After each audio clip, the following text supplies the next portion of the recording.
Jeanette.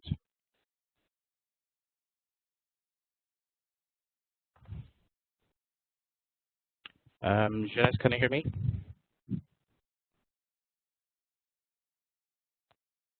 Okay. All right, looks like we're having some issue with reaching, connecting to Jeanette. Yes, so what? Alfred? Yes, good, I can hear you loud and clear. Great. I am here. Over to you, Jeanette. All right, great, thank you. And good morning and good afternoon, colleagues.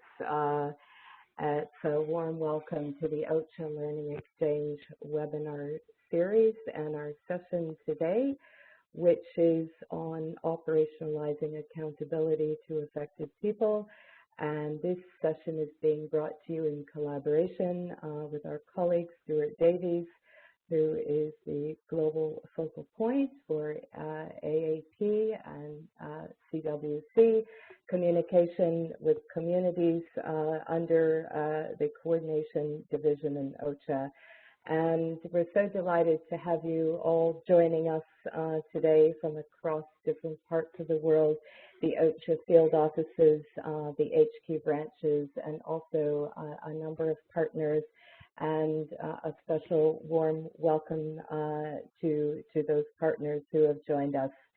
Our topic today, as we said, is on AAP, and this is an overarching priority theme of OCHA's work, and it's central to our work. In fact, it's the raison d'etre of our work.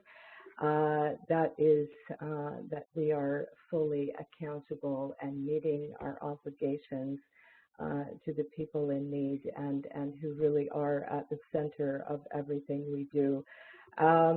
Yet the reality of our work demonstrates that this is not a given. There is progress that is being made, but we have much more work to do in fully realizing our AAP obligations. And to assist us to explore this complex area of our work, go deeper in our knowledge, and hopefully come away with an expanded set of tools and approaches. Stuart has very kindly offered to be with us and take us through what I would say is a rather a rapid deep dive. We expect to be 1 hour, maybe 1 hour 10 maximum, and I'm pleased also to introduce Alfred and Alex, who are with LBU and who are going to assist on the facilitation. Just a couple other logistic points. Please do make sure that your mics are muted. That will help us out.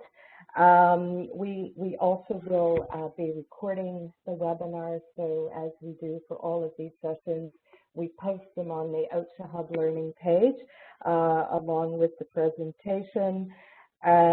We have structured the session so there is interaction, and for that we'll be using the Mentimeter tool, and Alfred will just come on in a second to get you set up on that. I think, Alfred, you've put the link for the Mentimeter in the chat box. And on the interaction, just another point that the chat box is there. Please use it to post any questions, comments throughout the session. And for the engagement pieces, the interaction, if you have a problem with Mentimeter, then you can also always post your contribution in the chat. So I think on that note, just before we turn over to Stuart, we will run a quick exercise just to hear from you on what your expectation is from the session. What would you like to get out of it? Alfred, yeah. Yes, before we go on, we've seen some messages in the chat that some people are having problems with sound. Some of our colleagues are having problems with sound. Stewart, you can hear us loud and clear. There are some participants who are not hearing us. So if you can hear us, if you could please indicate by using the check button. There's a tick over there. Okay, Joe is saying the sound is okay now. James is also saying it's good. Um, yeah, so for those of you who for some reason are not hearing me well, yeah, majority of you are saying the sound is good. For those who can't hear me well for some reason, if you could please exit the WebEx and then come back in again. Yeah, majority replying the sound is good. So if those who can't hear, the few who can't hear, please try to exit and then come in again. It's likely there must have been a problem with your connection here. So thank you. Yes, so as Jeanette mentioned earlier on, we're going to be using the Mentimeter. Some of you may be familiar with this program. So it's actually an online tool. I'll just go ahead and share my screen with you. So basically, you just go onto a site. It has your, sorry, just one moment. It has, one sec. Yes, so you just go to www.mentimeter.com, and then there's a code there, 74822562. When you enter this code, you'll be able to answer this question. So let's take this next couple of minutes to answer this. Okay, very Yes, good, Jeanette. Alfred. And if you're having any problems getting on to Mentimeter, just in the chat, ping Alfred. And also, if you absolutely cannot get on, then please enter your answer to the question in the chat. So yes, we really want to ensure that we meet your needs and interests. So just share one thing, a keyword, a short phrase. Okay. On what you hope to learn from today's webinar. Yes. Yeah, so as Jeanette said, if you're having issues, you feel comfortable, you can actually use the chat. Yes, so it says what leave. Okay, all right, Alfred, thanks. So very good. That's a specific one. 3 key points to remember. I hope you can meet that. We also have a focus on operationalizing in the context of humanitarian program cycle, concrete implementation concepts and approaches, and related to that, application of AAP in humanitarian projects. We have some focus on strategies and streamlining feedback, very important mechanism in AAP. Again, some general interest in AAP and implementation, practical examples of intercluster AAP implementation, AAP in relation to UNDAC, so pulling into making links with emergency response, good practices. Okay, so Stuart, I think we have a very interesting group here with some defined areas. Do we have anything in the chat, Alfred? Alexandra, could you please check to see if there's any message in the chat, please? Let me actually see. No, there's nothing in the chat, nothing. Okay. Oh, I see another entry there on evaluation. Okay, that innovation, so innovations in the AAP, theory and success stories. Okay, I think we are maybe getting a full set of ideas here. I can't see, can you bring up the screen a bit, Alfred? Okay, so frameworks that are available, and in the field, in challenging circumstances where NGOs are restricted and government is managing all humanitarian response.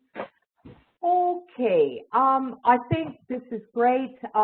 Stuart, if you're ready, you've got a lot of interesting ideas here, and I know that you're well prepared with your wealth of experience and your extensive knowledge. So over to you. Okay, fantastic. You can hear me okay?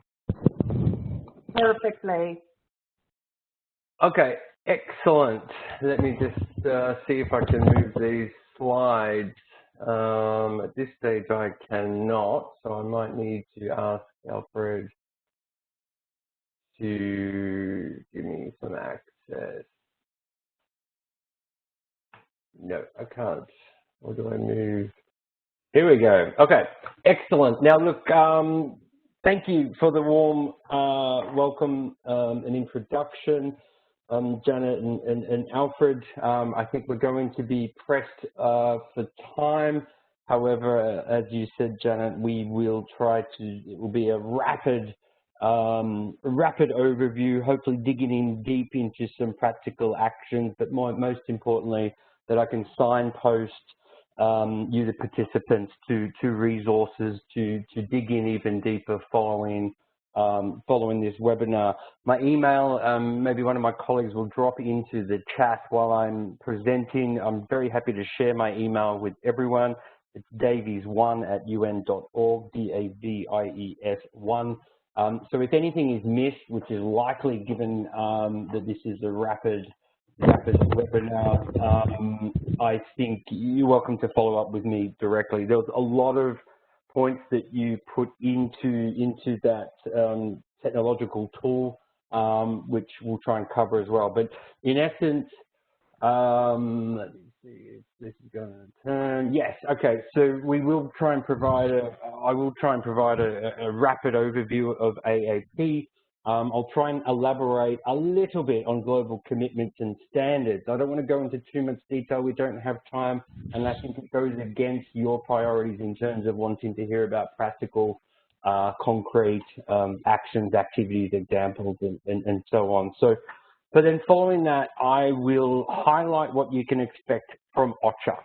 So, you know, for our OCHA colleagues online, this is an important reflection on what we offer as a service to the system. But for those colleagues that aren't OCHA, it's probably also useful because then you can get a sense of general expectation of what we can provide.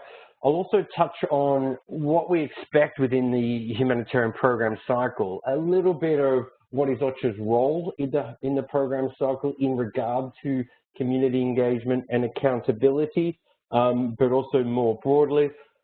And then finally, if we have time and everyone's still listening to me, I'll be able to highlight some elements on response-wide performance measurement on AAP and how are we doing as a system and how do we actually measure our performance.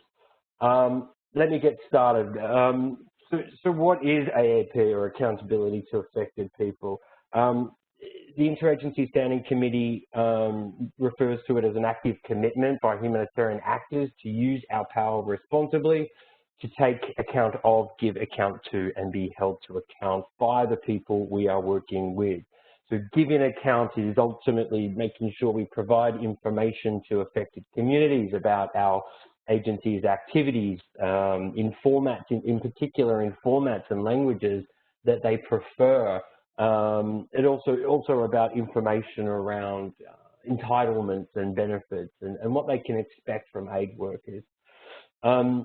Taking account really talks about ensuring humanitarian agencies' decisions are informed by the views of affected people. That means they need to be participating in our work. We need to be listening to their voices, and this needs to be feeding into our decision making at a project, agency, sectorial level, intersectorial level, all the way up to senior management. The last point on this for me is an extremely important part, being held to account. So this is enabling affected communities to have access to or be able to assess and comment on our agency's performance. And this includes on sensitive issues such as sexual exploitation and abuse, fraud, and corruption. And all these sensitive elements need to be built into that same system. This is an important piece for us as OCHA because it's not just about agencies, it's about the system. So it's about understanding that we need to have collective accountability across a country operation or a response-wide operation. I'll come back to that. That's important. It is a rights-based framework grounded in rights, dignity, capacity, and safety of people through the responsible use of power in humanitarian action. And this is about informing appropriate, effective, and quality programming.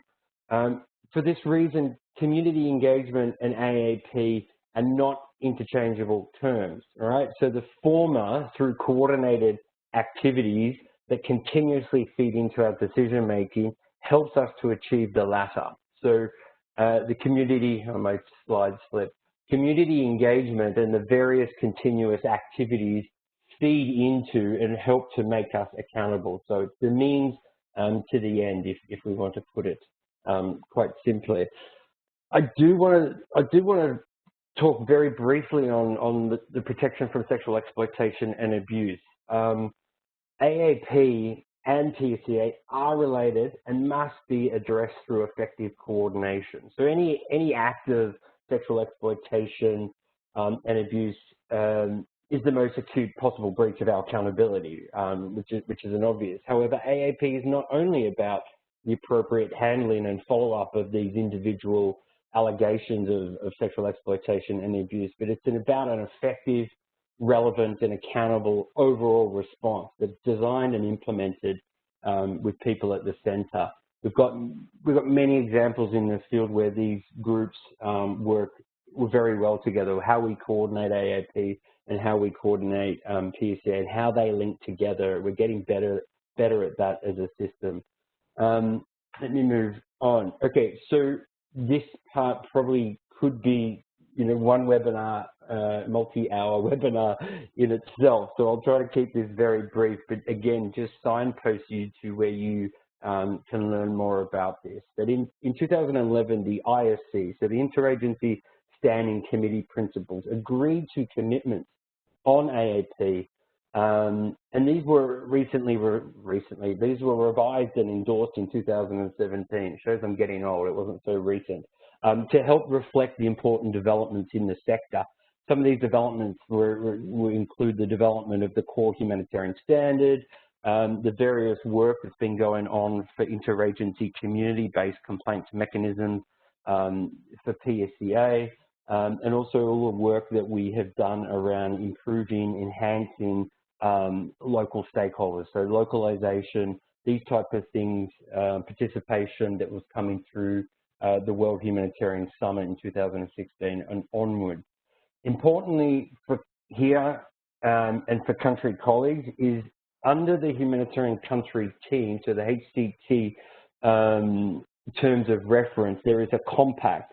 And this compact talks about country teams having a responsibility for specific accountability areas across a response. Now, these HCTs can pick and choose what their priorities are across a range of issues, and that can be built into their work plan or their approach. But there are 4 non-negotiables which HCTs, which country teams have to address. And those 4 non-negotiables include the centrality of protection, the protection from sexual exploitation and abuse, gender-based violence, and AAP. So AAP sits at the top in terms of commitments and expectations of what we need to deliver collectively through a country operation.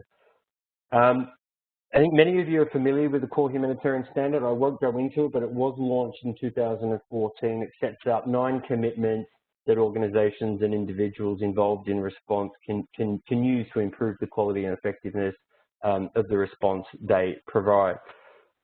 Following or around the same time as the World Humanitarian Summit in 2016, there was the launch of the Grand Bargain, which included a commitment on participation. This seeks to integrate meaningful participation in practice, supporting permanent and sustained change in the way we as humanitarians do business. So bringing together all these parts if you read between the lines, very concrete, very specific examples that operationalize, I guess, quote unquote, our collective accountability, which includes OCHA needing to contribute to this, but as well as our other partners, includes supporting a collective approach to response-wide accountability.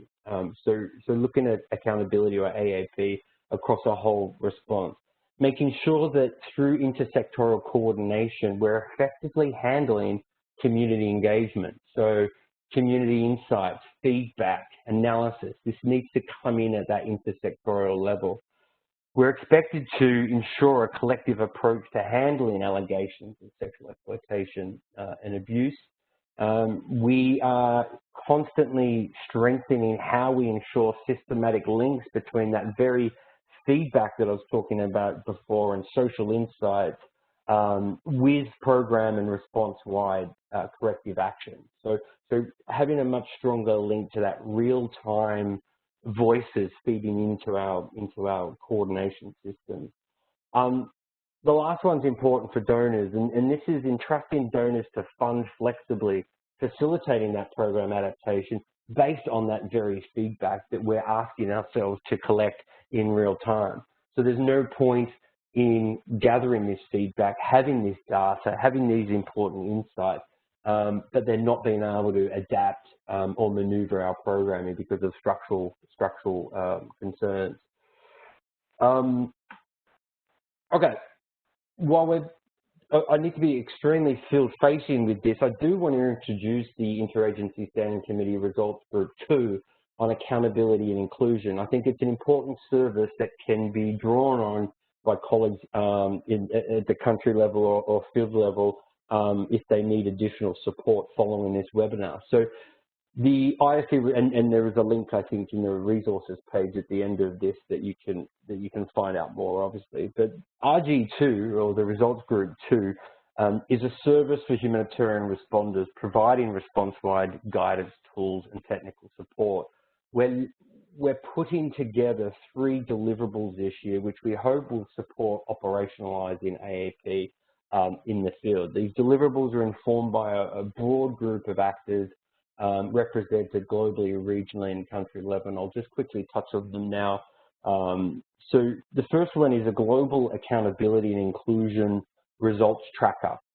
So this will enable colleagues at the field level as well as those at global level to identify progress and look at gaps in areas of accountability and inclusion to help us advocate for change and actually take on that change.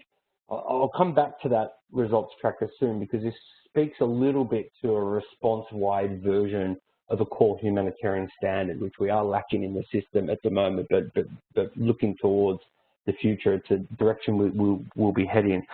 The second deliverable is a collective AAP framework. So a generic framework tool that can be adapted at country level. So this tool would set out the core AAP policy commitments and building blocks, the humanitarian coordinators and HCTs to guide joined up efforts on information sharing, community feedback that supports adapting responses. So just to note here, this will help HCTs measure their own performance against their commitment that I mentioned under the HCT terms of reference or compact. And another, I think it's around 30% of HCTs already have some form of a framework in place. Around 30% of HCTs that reported in the last humanitarian response plan is that one is under development. So we're looking at an increased number of countries having some sort of structured framework around AAP that would help deliver on that response-wide collective accountability piece.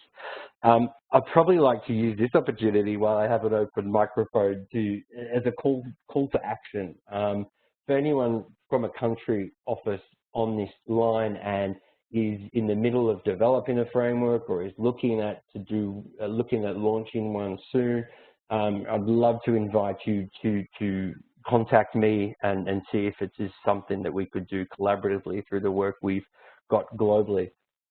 Many colleagues within OCHA we have AAP focal points within OCHA, and there's a community of practice, which I'll come to later.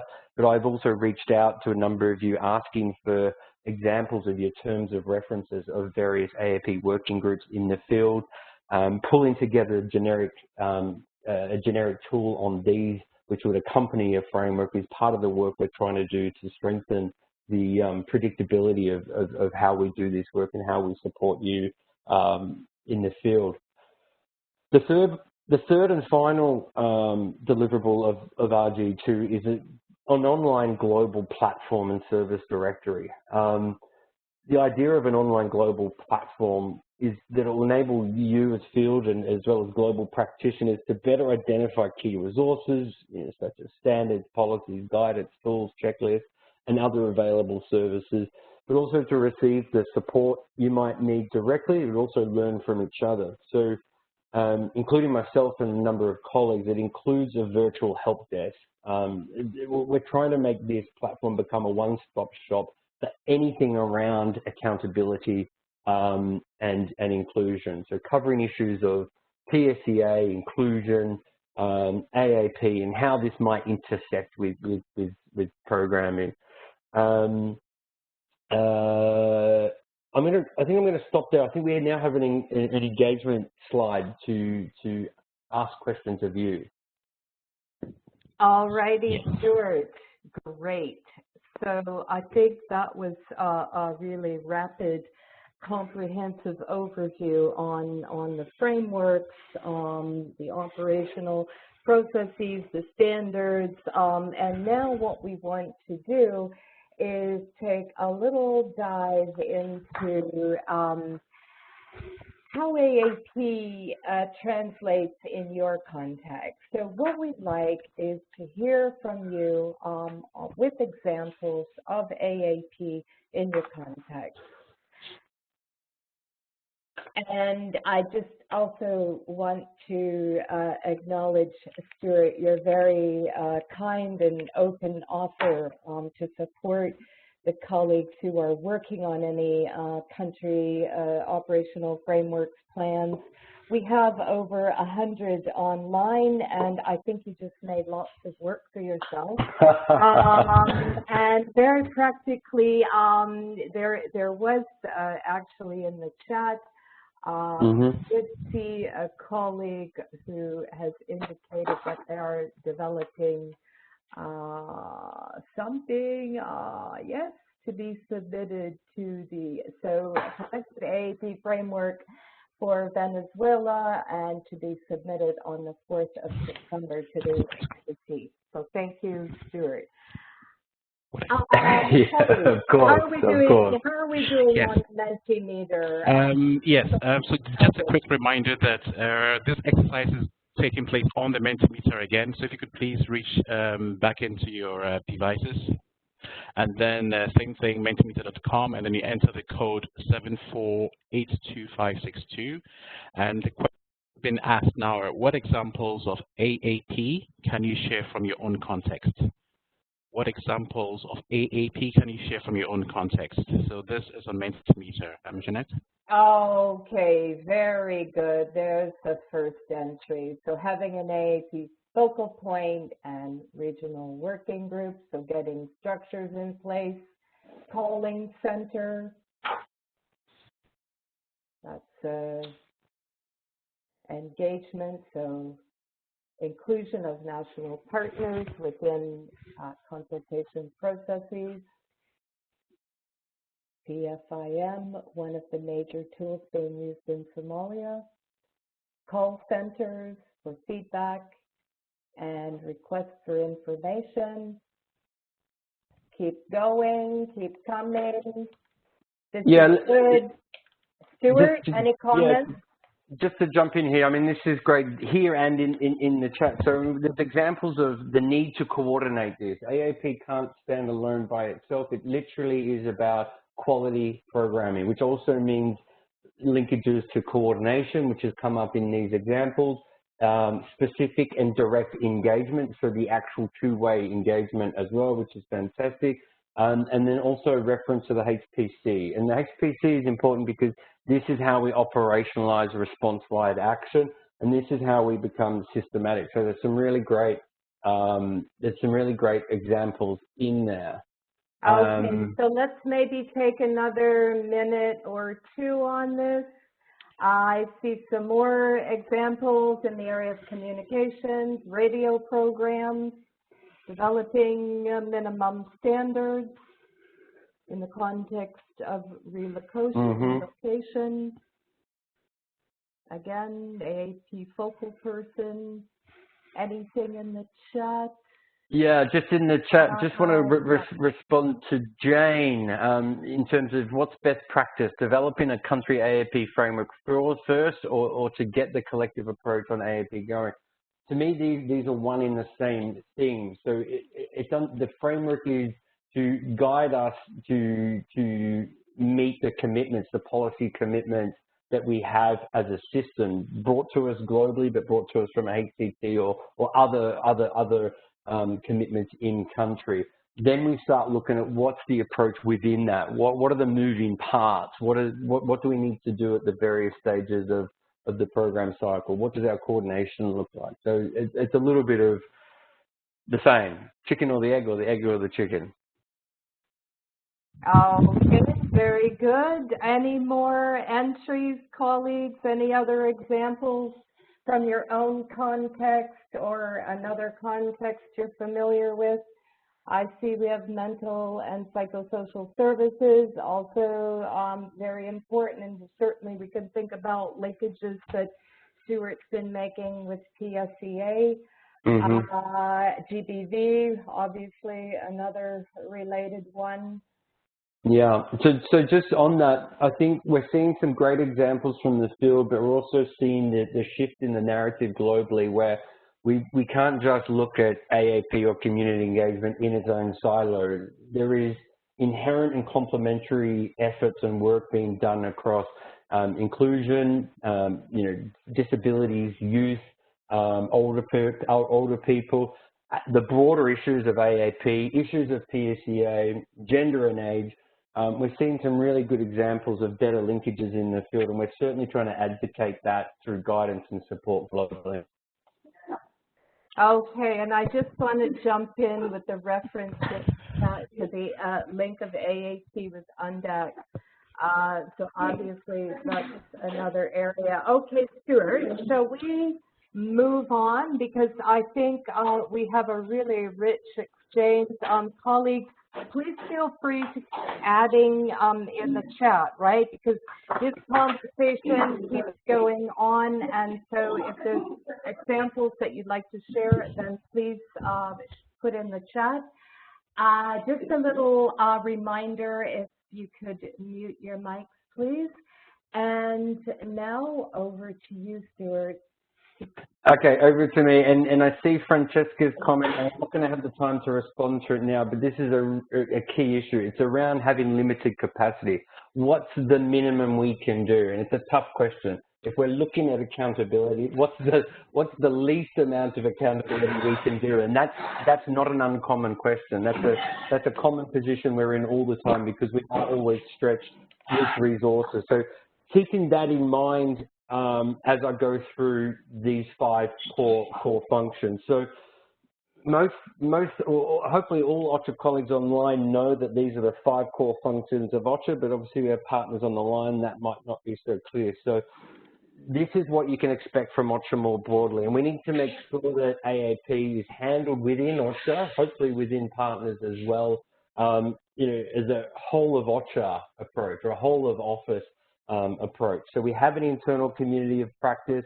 It's made up not just of AAP or community engagement focal points from each of the field offices, but just from people that are interested in to be engaged. I might ask others to mute their microphone if they don't mind. I'll jump in quickly with these functions now. So OCHA supports HCs and HCTs and intercluster groups and other relevant coordination groups to ensure our international humanitarian action in support of national capacities is as people-driven and accountable as possible. So this includes ensuring AAP or community engagement working groups and other related common services for AAP are established when needed, as they're not always needed, but to make sure that this work is always linked to formal coordination architecture. Obviously through ICCGs, intercluster coordination groups, or humanitarian country teams. And obviously this is addressed in our overall response planning, which means this needs to be articulated in a HRP in order for us then to build on that. I emphasize only if needed. So, such working groups may not need to be established in a response. They may need to because of the scale. It depends. Alternatively, you might have the intercluster group, having community-sourced analysis as a standing agenda item in their meetings, and having corresponding actions and follow-up attached to that. So, I think we have around 50% of HCTs have some form of working group. The other 50% don't have one. They either don't need one or it's not being prioritized. So not to say we need these working groups to support the delivery of a framework, but they are increasingly common in large-scale operations. So regardless of the context, though, the scale of the response or who chairs or co-chairs such technical working groups, OCHA is still obliged is still obligated, to ensure community-sourced analysis does feed into intersectorial coordination decision-making. So whether there's a working group or no working group, or maybe an informal community of practice, it depends on the country, we still have that obligation. So at a minimum, while sometimes facing difficulties, which I'm super familiar with, providing secretariat support to these working groups when they do exist has often proven difficult but useful for OCHA to make sure that those community insights and actions are feeding into intersectorial decision-making. On information management, we should be supporting the inclusion of people's feedback and perceptions into analysis, planning, and monitoring tools and products. This means supporting the integration of their own expression of their priority needs, prioritization, and satisfaction in the response. And how well do these align with external analysis? So this means bringing more diverse, inclusive voices into the analysis and the IAM products and tools that we have. When this is not occurring, operationalizing this as part of your AAP work plan under your framework might come in the form of advocacy, right? So we have so many examples of countries where our ability to access communities, to physically engage them, document their voices, bring that data back into the system can often be curtailed or outright denied in some context because of political constraints. Authorities not necessarily working. We're not working effectively with authorities in those situations. So sometimes our actions, if they're not possible, we then need to be driving advocacy around why do these gaps exist. It's also critical that our humanitarian leaders get at all levels, get regular and actionable community source information required to trigger decisions, right, and adaptive programming. It also plays a central role in supporting leadership, both at an operational coordination level, operational intercluster coordination group, and the more strategic level of HCT. We have a key role in both of those forums, and it's important that we are making sure that whatever community source information from different complaint and feedback mechanisms, from assessments, from surveys to whatever it might be, is feeding into the decision making, at least in those two forums. On policy and advocacy, we have a role in advocating for predictable and resourced community engagement.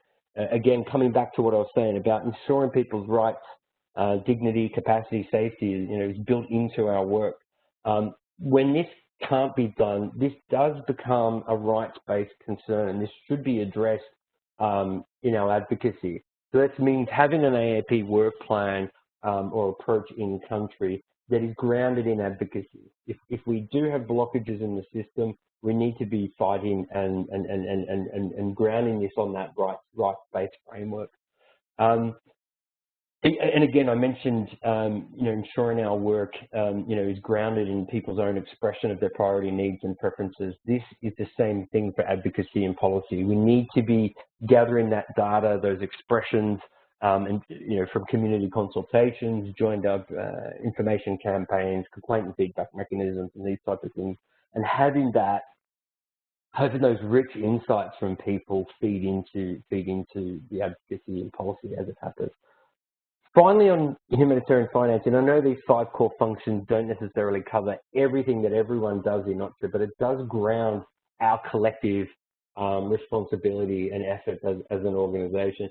The last one's a fascinating one and a very powerful one in that end. I think it influences a lot of our colleagues across a spectrum of roles. So we support the integration of community engagement in the OCHA managed pool funds, and they include Central Emergency Response Fund, or the CERF, and the country-based pool funds, CBPS, humanitarian funds otherwise, ensuring projects integrate information provision, feedback, complaints, and participatory approaches into their planning, implementation, and monitoring.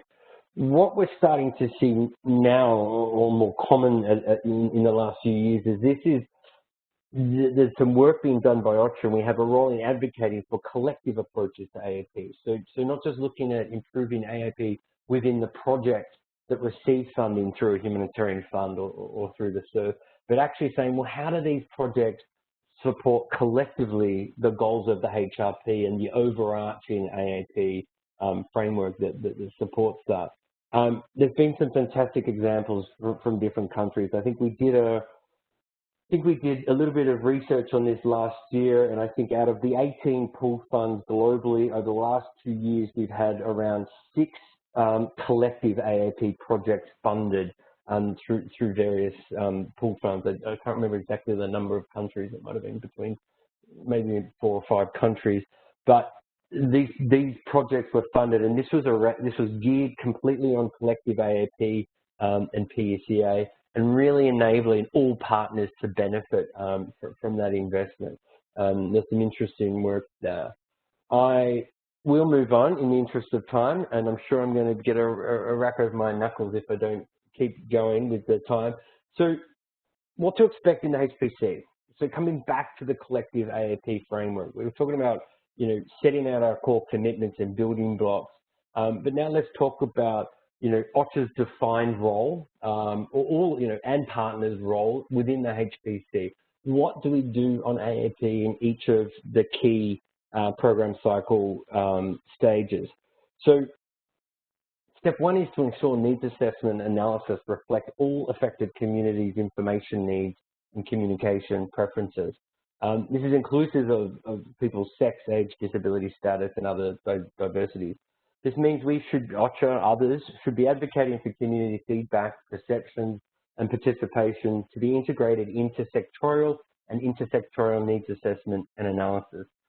We're seeing a lot of fantastic work being done by OCHA in this field, particularly working with partners such as REACH initiatives or Ground Truth Solutions and others.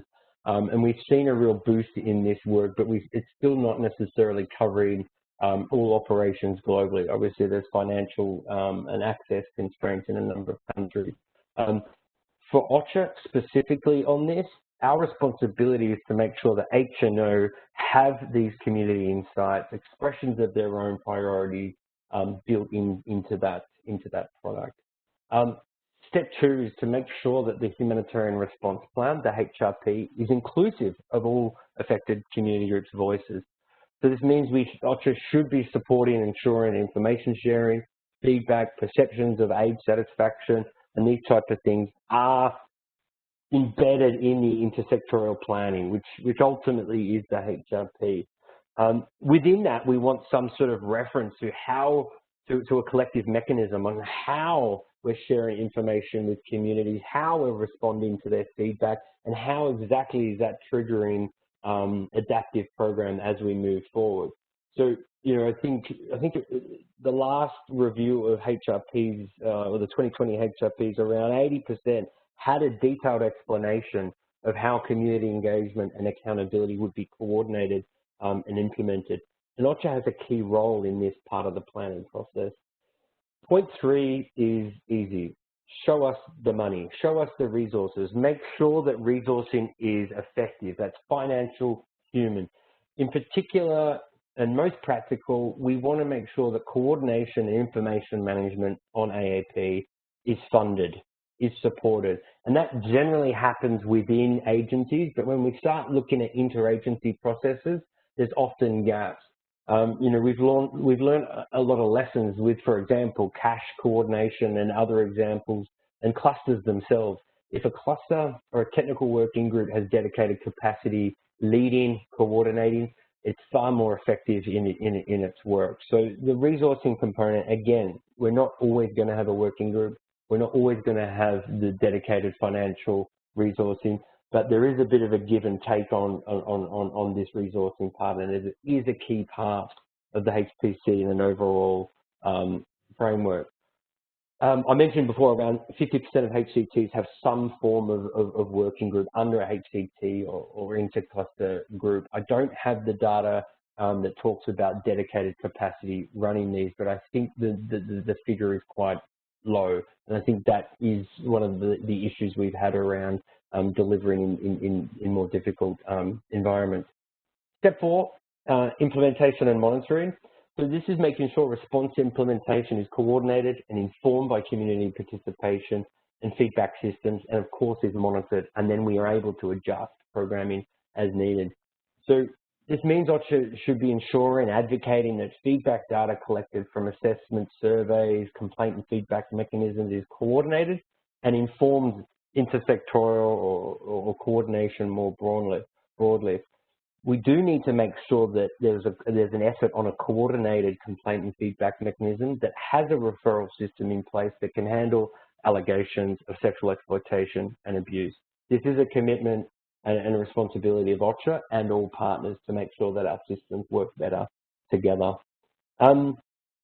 This step here is probably the hardest. You know, we time and from place to place, but we do have a long way to go on making sure that field colleagues have the resources, have all the backing, and can implement these elements systematically. I think, you know, the most common challenges I've seen often firmly sits around humanitarian access, particularly in conflict settings where, you know, we can plan, we can identify needs. Sometimes we can't even do that in some locations, but we can identify needs, we can plan, we can resource, but then we may never have the access we need, and this is often coming up as a challenge. But again, this would come back to then a focus on advocacy. Lastly but not least, this is about the independent participatory processes of evaluation, verifying, and learning from our response operations, ensuring that this learning on quality and accountability feeds into future actions. So we need to be advocating for evaluations, learning reviews, those frequent high-level missions, you know, to involve people, affected people in those processes, making sure that the methodology involves listening to people and not just operational actors. It also means, where possible, measuring the humanitarian response plan against the commitments of the core humanitarian standard. This is not set in stone. This is not a policy of the Interagency Standing Committee. But as we talk about HCT commitments and having a framework to help us achieve them, we are talking about measuring our performance on AAP, which is a really positive thing. And we don't have that framework in place, but yes, and I'll come back to that again. But you know, this is the direction we need to be going. I will stop there. I'm conscious that I'm probably running over now, but I'm going to go back to you, Alfred, for another slide. Or Janet. Jeanette? All righty. I think we are at the moment where we're going to have a quick engagement. Alfred, if you can bring up the later. Yes. One moment. And colleagues, please do keep posting your questions and comments in the chat. Okay, so here we go. This is just a quick one to get a sense on where we are in the room. So the question is, do you have a collective AAP framework or similar approach in your operation? And I see that we have this, actually, we have had 5 responses. Yes. So please keep posting. And Stuart, I think this will be very interesting for you also in terms of where the system is at, and those of us who are working in it across the different regions, field offices, headquarters. So how are you feeling on these results, Stuart? I mean, do they look kind of normal given where the agenda is and the rollout of these framework standards over? Yeah, it's extremely useful information. It's about who we have online and how this webinar can support their work. And for those that are in country operations, I'm seeing some narrative come through the chat. It's particularly interesting to see those that have one in place. I would like those that do have one in place to share their experience, or at least just mention it in the chat so that I can obviously follow up on this after the call. And likewise, for those maybe that aren't aware, if you want to drop any lines in the chat to say why, it might be that you're not in a country operation, it's not relevant. But if you are in a country operation and not being aware, it'd be interesting to have a conversation. And again, equally, if one is under development, I'm here to support, and I'd like to get involved. So, there's good reasons to engage to those responses. I think this is great. Let us move on quickly now. We're at 3:24. We promised not more than 5-10 minutes from 15:30. We do want to get through the whole thing, so I think we just go a little quickly. And then, folks, we will have one other engagement, and at that time, we'll also try and respond on any of the other questions in the chat. Okay, Stuart, over to you. Okay, so I will just quickly touch on this. This is around, as I mentioned, if we are truly accountable, we need to be able to measure our performance on accountability. And the core humanitarian standard is a useful tool at an agency level, but we do not yet have such a tool for the response-wide level. The results tracker I mentioned under results group 2 could be a move in the right direction, but we're not there yet. 6 UN agencies are measured against the 2 indicators we're sharing on the screen here, which give us some sense of collective accountability and some sense of measuring performance against them. One measures how well we plan for collective accountability, and the other one measures how well we get it set up within the first 3 months of an activation. So I can share some data on that. There's a lot of data on the screen. It's probably more useful for you to have that following the webinar, but just to say we've been tracking in a positive direction. We are getting better at the planning side. We've seen increases in how well we approach this from a planning perspective. The major concern here, the improvement in HCT planning for these approaches, is attributed to several factors. We've got increased general awareness of collective AAP as a priority. Its relevance to countrywide planning, so what that means for the HPC, the humanitarian program cycle, and we're seeing better and more coordinated support from partners at the global level. And finally, the rollout of the enhanced HPC has made it clearer for colleagues in terms of expectation. The issues we have in the field is less now about planning, but it's literally implementing and monitoring and seeing program adaptation. This is the feedback we continue to get, and this is the challenges moving forward. So I think as we move forward from a global support point of perspective, we need to be focusing much more on implementation support and monitoring. I'm going to leave it there for that. I think the next, yes, I think we're up to an engagement slide. Janet? Yes. Yes, we are. Alfred, let me just quickly, Janet, do you want to? Yes. So this fire away. Our This will be our last engagement, and the focus is on the challenges of implementing AAP in your context or in another context that you're familiar with. We have already heard of some challenges being flagged, and I do just want to share now, Stuart, from the chat, the politicization of aid and AAP. This is something that you have referred to earlier. Maybe you just want to share a bit on that now.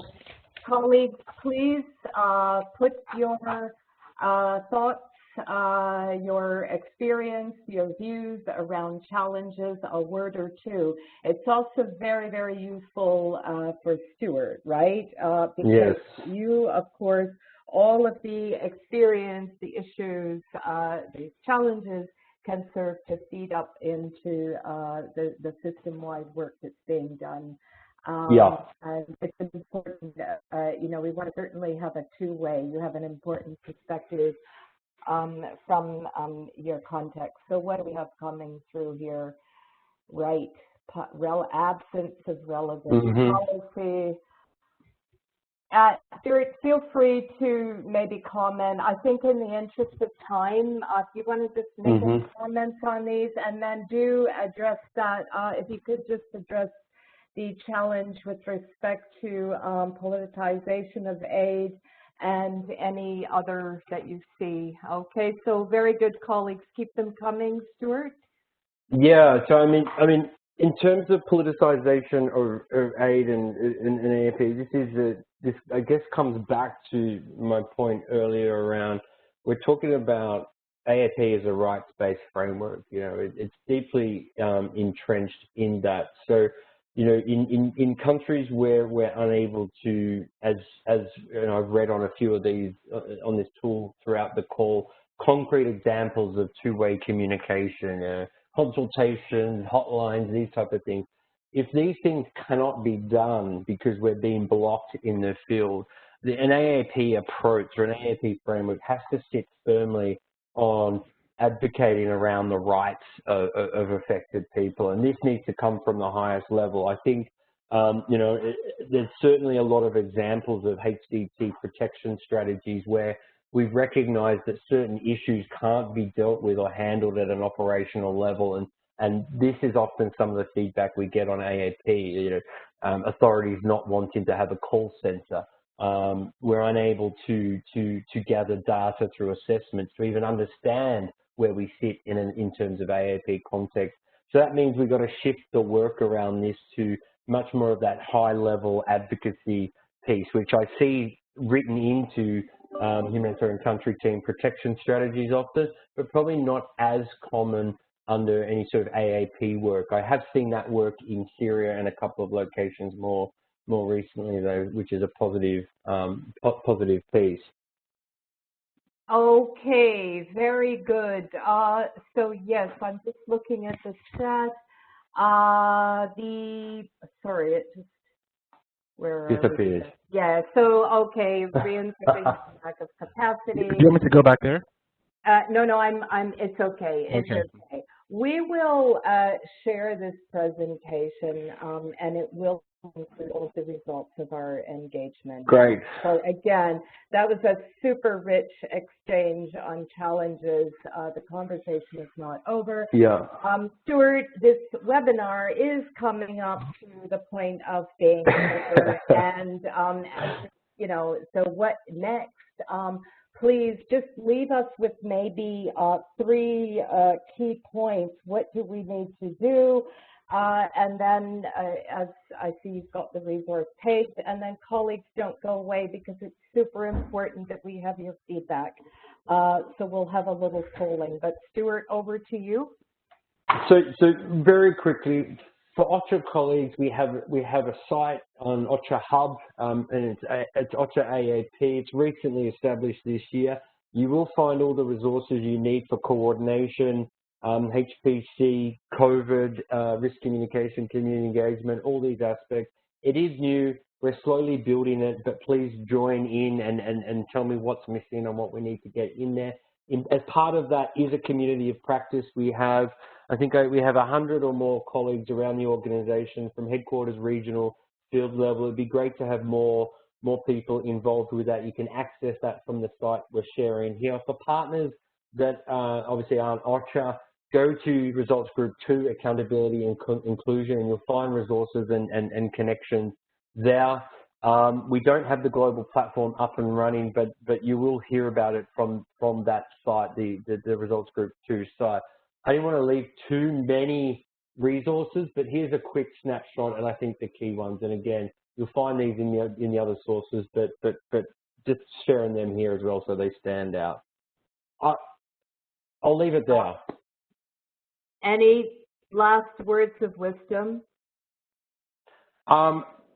Everyone has a role in this within OCHA, and I framed it around the five core functions of OCHA. But you could have a role in HR. You could be designing in terms of reference. You could be in finance.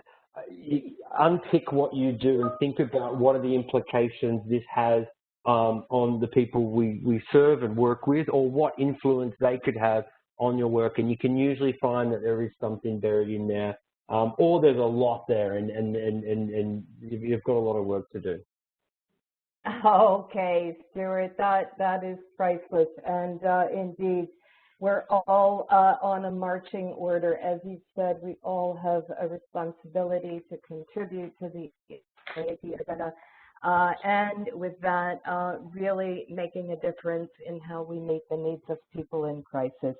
So, Stuart, a million thanks to you for today, for this rich session on a very big topic. Thank you to all of the participants for your valuable contributions. As I said, we are taking note of all the thoughts, the examples, the issues that have been put up in the chat and through this session today. I think for all of us, it really means that we're not finished with our learning, obviously.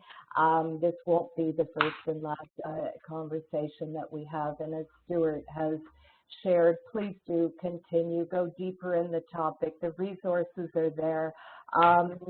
We are also integrating, as it is a core cross-cutting theme, all of our learning programs we do integrate AAP, and so we look forward to continuing this journey with you and keep in touch. And please watch out for the next webinar, which is on the 26th of September. I believe I have the date right. It is on IHL, so another very, very important area for our work, and we'll look forward to having you join us then. So we have the famous Mentimeter. We have one easy question. Please, if you haven't already, take a second and respond. Did this webinar contribute to your practical understanding of AAP? We're seeing a lot of yes, indeed, to some extent, and a little on the a little. So with this, I will close the session. And once again, thank you so much, Stuart, Alfred, and Alex, and to all those on the line colleagues. Thank you, and have a great rest of the day, evening, and I look forward to the next time we come together. Bye-bye. Yeah. Thank you. Thank you very much. Yeah, so the Mentimeter is still active, so you can please continue to vote. As Janet mentioned, this is very important for us, for stewards, to looking forward. And then the information in this webinar will be shared. I think the slides will be shared, and the session, as was mentioned earlier on, is being recorded. So this will also be shared with all of you.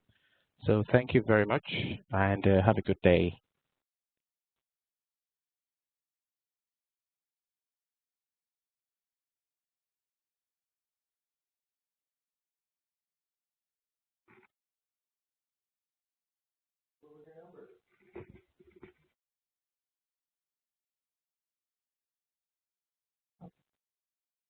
It was like 100 and some.